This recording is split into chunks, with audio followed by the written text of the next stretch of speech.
today's mini vlog nga mga beshi, at ito na nga, nasa kalsada na naman kami. So ito na nga mga beshi, ay pupunta kami sa Bulacan dahil magvi-visit kami ng kliyente. At ito nga ang aking asawa ay nagpahangin muna sa Petron para naman maayos ang aming gulong. Tapos ito na nga mga beshi, nandito na kami sa EDSA. Medyo maaga pa yan, so walang traffic. At ito na nga ang aking Diyosawa, ang aking poging Diyosawa. At kasama namin nga yung aming brother-in-law. Dahil nga, parang hindi naman boring kung dalawa lang kami mga beshi. So ito na nga mga beshi, nandito na kami sa NLEX mga beshi. At alam mo mga nakakatuwa mga beshi, ay nakakita ka dito na magagandang tanawin. Nasa probinsya ka nga ng Bulacan. At ang ganda ng kalsada nila papunta sa kanila mga beshi. Tas nga mga beshi, andito nga kami ngayon sa kliyente namin. Hindi ko na ipapakita para sa privacy ng aming mga kliyente.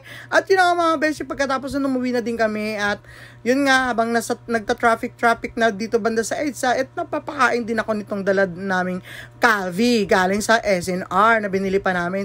At ito nga, nag-decide kami mga beshi pumunta sa SNR Landers mga beshi, kasi nga susubukan namin kung avail pa kami ng piso sale na lang mga beshi. At habang nga nandito kami sa Kalayaan na bagong road, parang skyway din siya. So ito na nga mga beshi, no, malapit na din kami sa Lander. At dito na din kami kakain mga beshi. At yan nga, pinapakita ko sa inyo yung papunta sa bahay namin. Malapit na kami dyan sa bahay. At ito na nga, nandito na kami sa Landers. Kaya lang hindi rin kami nakabili dyan mga beshi ng piso sale na tinatawag nila. Kasi wala na talaga, ubos na talaga. At ito na nga, video na lang kami ng asawa ko mga beshi. At syempre hindi mawala ang taste test. Anong pre-taste mga beshi? Yan nga, sinubukan ko humingi mga beshi.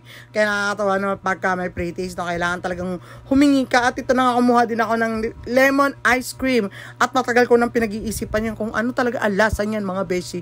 Ano ko na sa napakita ko na yan mga beshi, kaya masarap pa din talaga na tikman talaga mga beshi. Kung nakikita nyo to sa Landers mga beshi, try nyo din, masarap din talaga siya. At hindi naman baliwala yung presyo, nasa 59 kasi dati parang nasa 80 plus yan mga beshi. Yun lang mga beshi, at yun nga, pinakita ko na sa inyo kung ano yung binili ko sa Landers. Yan lang. Bye!